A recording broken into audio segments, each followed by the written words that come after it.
Hello friends, welcome to Ganga gopis world. ఇన్‌స్టాలో ఓ sister అడిగిన doubt ఇది. అదేంటంటే ప్యారెట్ బ్యాంగిల్స్ ప్యాచెస్ ఎలా డ్రా చేస్తారు? ఎలా మెజర్‌మెంట్ తీసుకుంటారు అని అడిగారు.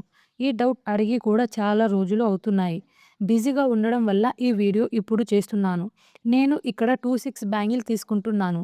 ఈ బ్యాంగిల్‌కి ఇలా రౌండ్‌గా థ్రెడ్ చుట్టి ఈ విధంగా మెజర్ చేసుకోవాలి.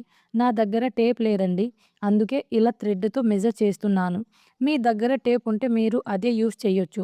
ఇలా మెజర్ చేసిన థ్రెడ్‌ని కట్ చేసుకొని ఒక స్కేల్ మీద అది ఎన్ని సెంటీమీటర్లు ఉందో చూడాలి. ఎగ్జాక్ట్‌గా నాకు 23 సెంటీమీటర్స్ వచ్చిందండి. ఇప్పుడు ఒక పేపర్ మీద 23 సెంటీమీటర్స్ లైన్ ఒకటి డ్రా చేసి 23/4 చేయండి. 5.75 సెంటీమీటర్స్ వస్తుంది. మీరు 5.8 సెంటీమీటర్స్‌తో ఈ లైన్‌ని ఇలా 4 పార్ట్స్‌గా డివైడ్ చేసుకోండి. ఇలా వీడియోలో చూపించినట్టుగా 4 పార్ట్స్‌గా డివైడ్ చేసుకోండి. అంటే ఒక బ్యాంగిల్‌కి 4 ప్యారెట్ ప్యాచెస్ యూజ్ అవుతాయి అని అర్థం. ఈ 4 బాక్సెస్‌లో ఏదో ఒక బాక్స్‌లో ఇలా ప్యారెట్ డిజైన్ వేసుకోవాలి. ఇలా వేసుకున్న ప్యారెట్ డిజైన్‌ని ఓహెచ్‌పి షీట్ మీద డ్రా చేసుకొని, ఇలా జార్దోసితో అవుట్‌లైన్ వేసుకొని, ఇలా ఫిల్ చేసుకోవడమే. అంతే, ప్యారెట్ ప్యాచెస్ రెడీ. ఈ వీడియో యూజ్‌ఫుల్ అనిపిస్తే మాత్రం ప్లీజ్ వీడియోకి లైక్ చేసి, షేర్ చేయండి.